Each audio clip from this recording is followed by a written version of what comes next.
The stars outside the ship windows moved slowly, like tiny sparks drifting in the black sea of space. Inside the small passenger transport vessel called Silver Path, silence filled the narrow halls. Only the soft hum of the engines and the occasional beep from the control panels broke the quiet. The ship wasn't big. Just 10 cabins, 1 pilot, a helper droid, and 7 passengers heading to the outer colonies. Most were traders or settlers. Nervous, quiet people who didn't like talking much. But now they all shared the same fear. She sat in the farthest corner of the common area, away from everyone else.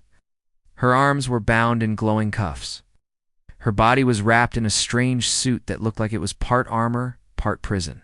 Tall, slim, and with skin that shimmered like pale moonlight. She didn't speak. She didn't blink. Her eyes, golden and sharp like an animal's, watched everything. No one dared to get close to her anymore. The pilot had warned them the moment she came on board.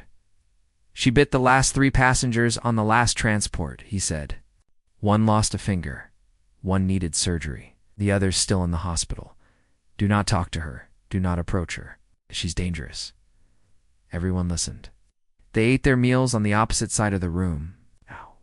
They used the hallways only. When she wasn't there, even the cleaner droid moved carefully near her. Her name was unknown. The only thing people called her was the prisoner. The fear grew every day. One man whispered she was a beast in disguise. Another said she was a killer weapon created by alien scientists. No one had proof. But when her golden eyes looked at someone too long, that person usually locked their door and didn't come out for hours. Then, on the 4th stop, the ship picked up 1 more passenger. He stepped aboard wearing an old travel jacket, a heavy pack on his back, and a calm look on his face. He had short brown hair, a quiet smile, and eyes that looked like he'd seen too many storms, but still chose peace. He nodded politely at the pilot, at the other passengers, and then walked down the hallway. No one understood what he was doing when he entered the common area, looked at the bound alien woman, and without hesitations, sat down right across from her. The room went still. One of the traders dropped his mug. Another gasped. Even the cleaner droid paused, but the man didn't flinch. The woman's golden eyes locked on him, unblinking. Her jaw tightened. Her fingers twitched slightly in her. Cuffsy just leaned back in his chair and rested his hands on the table. He said nothing. He didn't smile. He didn't move. He simply sat there, as if he were across from any other traveler. The other passengers waited. The pilot watched the screen nervously. Someone whispered, "He's going to get bit." Minutes passed. The woman didn't strike. She didn't snarl. But she also didn't speak. Her eyes stayed on him, watching every breath he took. That night, during dinner, the man was there again. He sat at the same table. He ate slowly, calmly. When someone offered him a different seat, far from her, he shook his head. She was here. "First," he said simply, "I'll sit with her." No one understood him. Was he trying to act brave? Was he testing her? Or was he just foolish? But each day, he did the same. He ate near her. He read books beside her. He even hummed softly when the lights dimmed for sleep cycles. He never tried to talk to her, never asked her questions. He only stayed close, without fear. On the 6th day, something strange happened. The pilot's helper droid, while cleaning the vents, dropped a tray near her feet. The sharp sound startled her. In an instant, she tensed. Her muscles moved like a snake about to strike. One of the passengers nearby yelped and jumped back. The man didn't move. The woman's head snapped toward the sound. But when her eyes met his steady, kind eyes, something changed. Her shoulders relaxed, her breathing slowed, and for the first time her gaze softened, just a little. Later that night, while the ship floated quietly through dark space, the man was still sitting.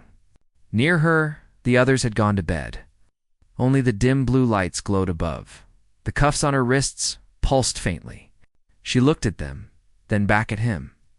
Finally, her voice broke the silence. It was soft, dry, and rough, like someone who hadn't spoken in weeks. "You're not afraid of me?" He looked at her. "No," he said. "Why?" He leaned forward, slightly, "Because I don't think you want to hurt anyone." "Not really." She stared at him for a long time. Then, very slowly, she lifted her hands, the cuffs glowing between them. "They chained me after I defended myself," she whispered. "They thought a bite made me a monster." He nodded once. "Maybe it saved your life." She blinked. First time anyone had seen her do that. "What's your name?" he asked. She didn't answer. She didn't look away. And she didn't bite. The next morning, the ship drifted through a quiet sector of space, moving toward its final colony stop. Everything on board looked normal, light, steady, engines smooth, no signs of trouble. But inside the common room, something had changed. She was still there, sitting in the same corner. Her cuffs still glowed softly, and her armor-like suit still clung to her strange, tall frame. But now, she didn't stare at everyone with cold, sharp eyes. Instead, her gaze kept moving toward the man. He sat across from her again, reading a book from a thin screen pad. He didn't speak unless she did. And when she stayed silent, he just let the quiet stay with them. Someone watching from the hallway whispered, "I think she's calming down." "She hasn't hissed at anyone in 2 days," another replied. "He must have some kind of power," the pilot muttered. That morning, she moved her hands for the first time, without fear. Slowly, she placed her palms on the table in front of her, the cuffs still around her wrists. The man glanced up from his screen. "They're tight," she said, her voice softer than before. "Do they hurt?" he asked. "Only when I dream." He nodded slowly. "I had chains once too, not on the outside, but in my head." Her golden eyes blinked, curious. He leaned back. "War changes people. I fought in one, years ago." "You fought?" she asked. Her voice carried something between surprise and disbelief. "Not well." He smiled slightly. "But I survived. That was enough." She looked at him longer this time. Then, as if trusting him with something small but important, she whispered, "My name is Khalees." He smiled again, this time warmer. "Da-da-da-da-da, I'm Ryan." No one on the ship had heard her speak more than a few words before. But now, she and Ryan shared quiet moments that didn't feel dangerous anymore. It's not like before. Later that day, the ship's lights dimmed suddenly. A warning buzz echoed through the halls. Red strips of emergency light blinked on both sides. "Of the hallway? What's happening?" one passenger shouted. The pilot's voice came through the intercom, shaky. "Brace for gravity pull. Unknown object in range. It's not showing on radar, repeat. It's not on radar." The ship lurched. Trays slid across the floor. Lights flickered. Passengers held on to anything they could find. Ryan stayed near. Khalees, she had already braced herself against the wall. A loud crash followed. The ship dropped out of hyperspace, floating slowly in the middle of nowhere. Strange silence followed. Then the pilot's voice returned, this time lower. "We've been pulled out of jump. There's a ship ahead. Large. No signal. No ID. I think it's a pirate class." The crew went quiet. Everyone had heard stories of pirates in this part of space. They didn't take prisoners. They didn't ask questions. They took what they wanted damned. They often wanted people more than cargo. In the common area, passengers gathered, whispering. One man cried. Another pulled out a small blade, shaking as he held it. Kayla stood. Everyone backed away. Her voice was calm. "They're not here for your cargo." Orion looked at her. "You know them?" She nodded. "They're bounty hunters, and I'm their bounty." The pilot came rushing in. They sent a message. "They want her. We give her up. We get to live." A woman passenger shouted, "Give her to them. She's the reason we're in danger." Another voice cried, "She's not worth all our lives." Khalees stood silently, her cuffs still glowing. Ryan stepped forward. "No." Everyone turned toward him. "You don't know what they'll do to her," he said. "But I've seen it before. They won't stop with her. They never do. Once they board, they'll take who they want." The pilot growled. "So what do you want us to do? Fight? We're not soldiers." Ryan looked at Kellis. Unlock her cuffs. What? Someone gasped. We don't know what she is, a man yelled. Ryan nodded. Yet you're ready to hand her over to strangers. One answered. Kalea stepped forward. I'll go, if it means you all stay safe. Ryan shook his head. No, not again. You've already been taken once. I won't let it happen again. He reached into his bag and pulled out a small device. It looked like a metal ring, smooth and silver. You have a key? She asked, her voice full of disbelief. It's not. A key, he said. It's trust. He pressed the ring against her cuffs. A soft click. Then, with a quiet hiss, the glowing light vanished. The cuffs fell to the floor. Everyone gasped. Kayla's looked down at her hands, free for the first time in weeks. She rubbed her wrists gently. The marks were still there, red, bruised but fading. How did you? She began. You're not the only one who's run from them, Ryan replied. A loud thud hit the side of the ship. The pirate vessel was connecting. Ryan stood beside Kellis. We fight if we have to, but we don't give up, Kellis nodded. They think I'm still weak. They think the chains made me harmless. Then let them come, Ryan said. Let them see what happens when we reach out instead of turning away. As the hatch doors began to unlock and the warning lights flashed, Kellis closed her eyes for a moment. When she opened them, the fire in her golden gaze returned, not cold and angry this time, but sharp and ready. She wasn't the prisoner anymore, and she wasn't alone. Let me know when you're ready for part 3.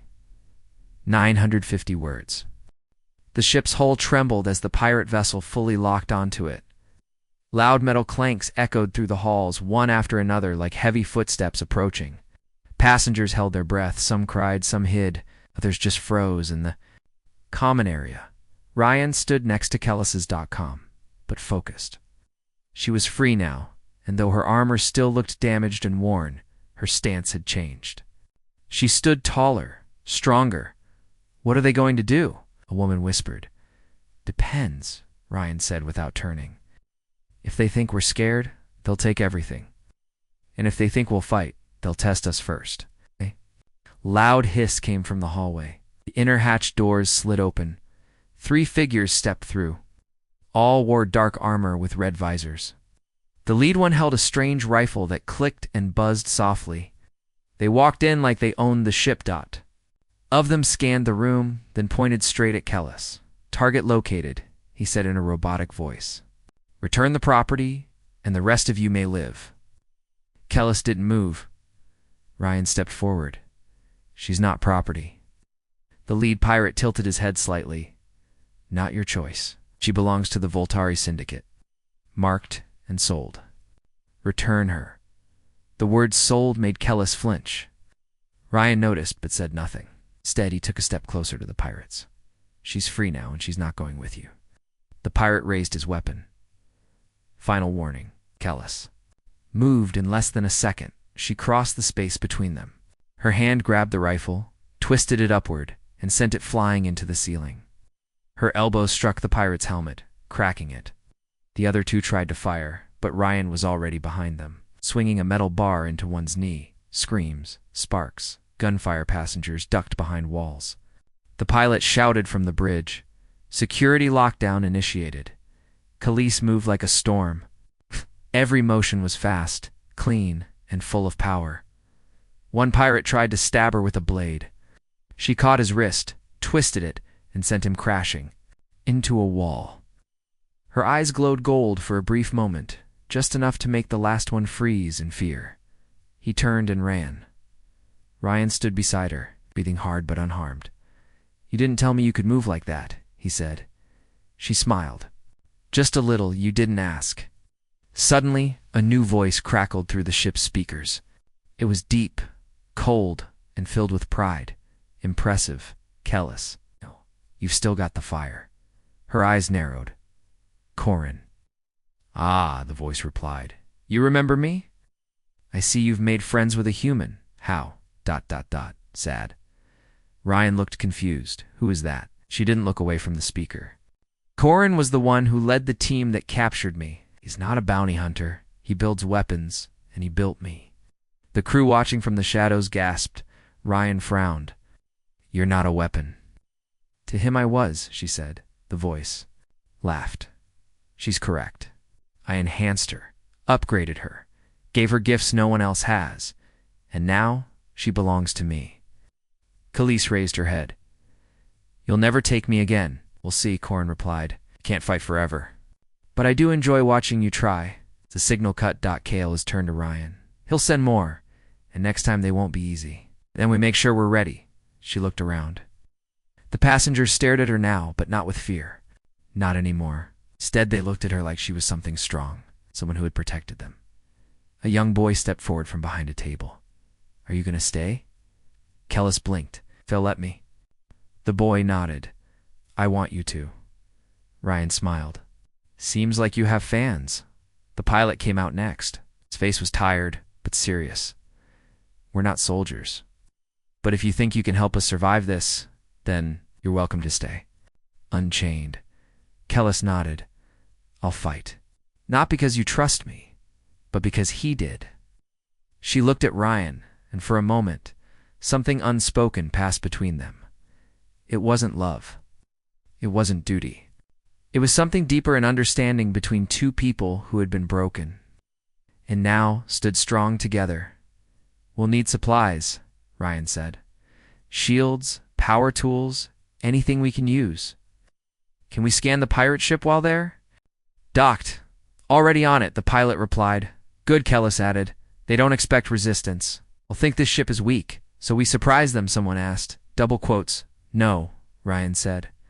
We remind them that humans and prisoners are full of surprises. And so the plan began. In a quiet corner of the galaxy, on a small transport ship filled with settlers and fear, a new kind of battle was about to start, not between ships, but between courage and control. And standing at the center of it was a woman once seen as a threat, and a man who saw her as more. The silence after the attack felt heavy.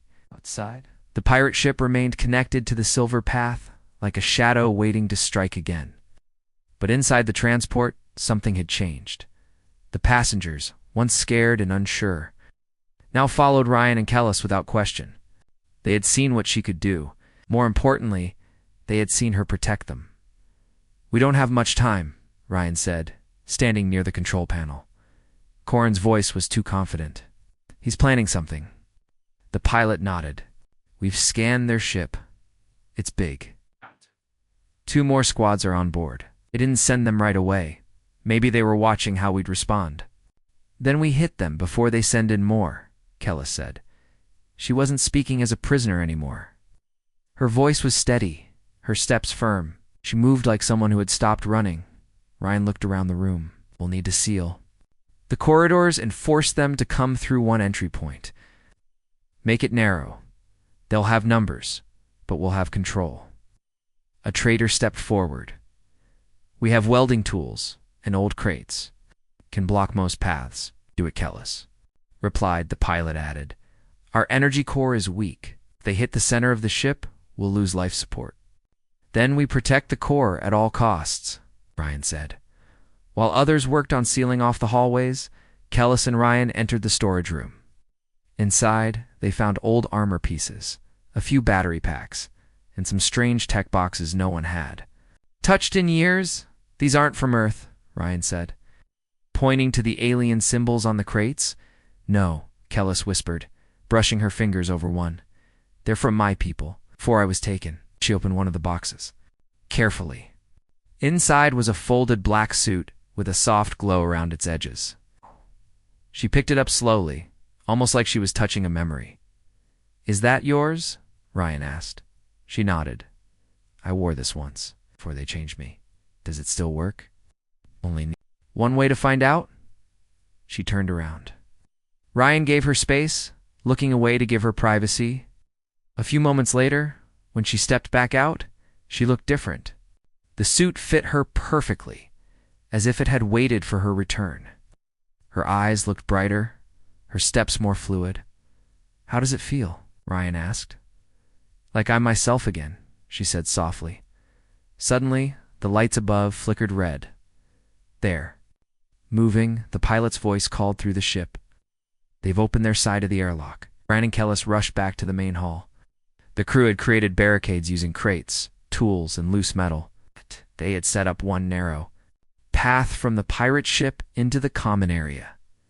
"Get ready," Ryan said, holding a stun baton in one hand. Kale stood at the front. She didn't carry a weapon. She didn't need one.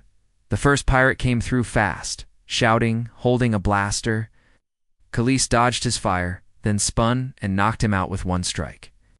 Two more followed. Ryan hit one in the leg. The second tripped over a crate and was dragged back by his team for several minutes. The pirates kept trying to rush through, but Kellis and Ryan held the line. Then the attack stopped. "Why'd they pause?" one of the passengers asked.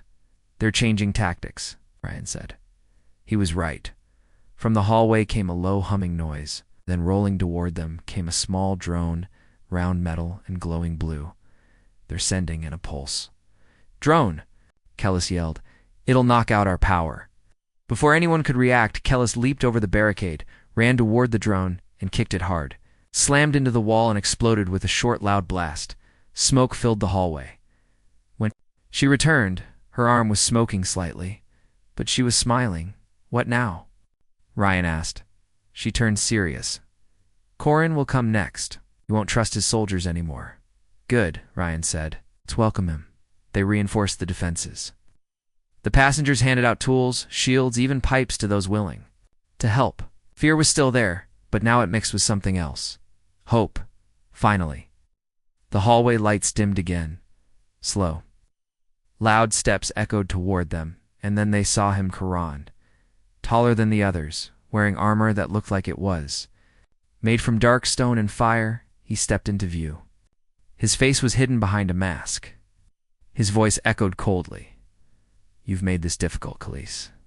She stood in front of the group, arms crossed. "You made it easy. All I had to do was stop running." He looked at Ryan and this human. "What is he to you?" "He's the one who gave me back my name." Corin laughed. "Names don't matter. Power does." He raised his hand.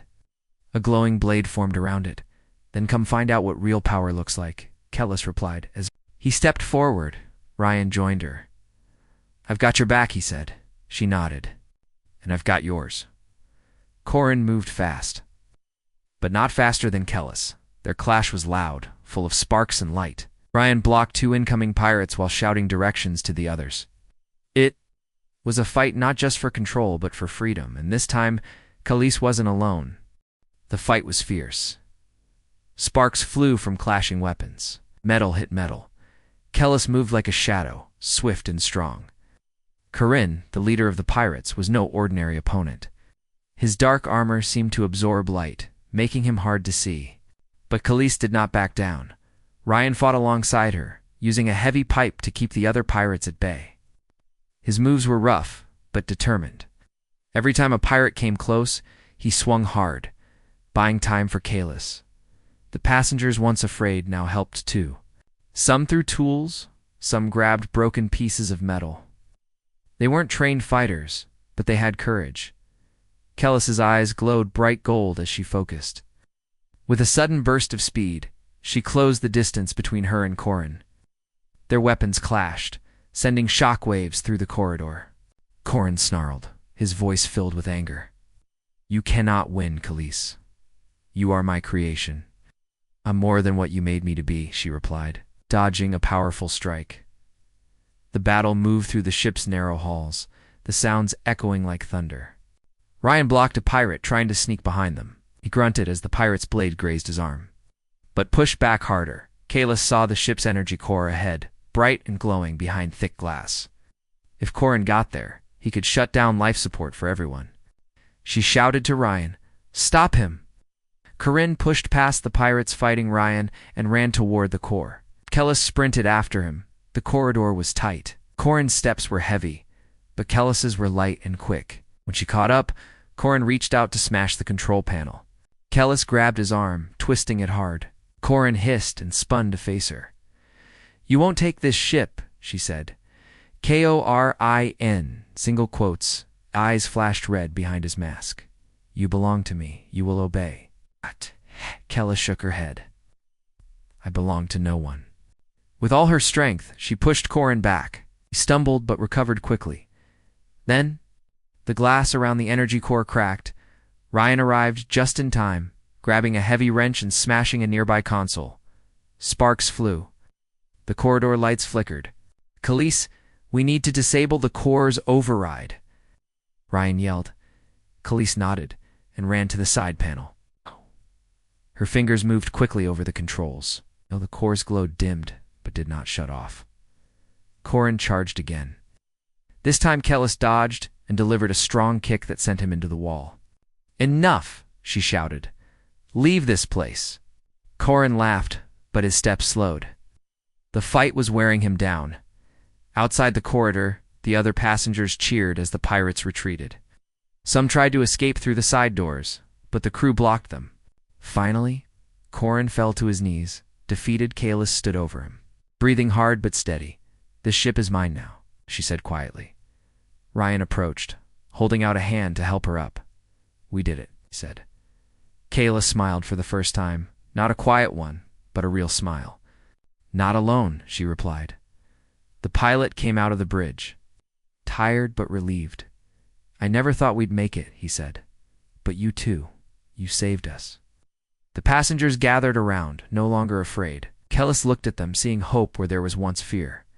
Ryan wrapped an arm around her shoulder gently. "What now?" one passenger asked. Kellis looked at Ryan. "We keep moving forward," he said. "Together." After the battle, the Silver Path was quiet but alive. The passengers moved through the halls with less fear and more hope. Wounds were tended to, broken equipment was repaired, and whispered stories of courage spread like wildfire. Kellis walked. Among them, no longer the prisoner in chains, but a protector who had earned their trust. Her golden eyes scanned the faces around her faces once filled with fear, now showing respect and even gratitude. Ryan stayed near her, his calm presence, a steady anchor in the new chaos. He noticed how Kellis carried herself differently. No, more confident, more alive. "What will you do now?" the pilot asked as he approached them near the ship's control room. Kellis looked thoughtful. "I want to help keep this ship safe. These people trusted me when no one else did." The pilot nodded. "You saved all of us. You're part of this crew now." The passengers, still shaken but brave, helped however they could. Some cleaned floors, others repaired damaged walls. Even the little helper droid beeped busily as it assisted with minor fixes. Ryan and Kellis worked together, making plans for the days ahead. The pirates would not give up easily. Corin's warning still fresh in their minds. "We can't outrun them forever," Ryan said, studying the star map. "But we can be smarter." Khalees nodded. "Stronger. I have knowledge of their tactics." Together, they improved the ship's defenses. Khalees taught the crew how to use some of the alien tech found in the storage rooms. Ryan trained the passengers in basic self-defense, turning fear into preparation. One quiet evening, as the stars twinkled outside the window, Kellis and Ryan stood side by side, looking out into the vast darkness. "I was lost," she said softly, "trapped by my past and hunted by those who wanted to control me." Ryan smiled gently. "You found a new path. One with people who believe in you." She turned to him. "You never flinched, even when others ran away."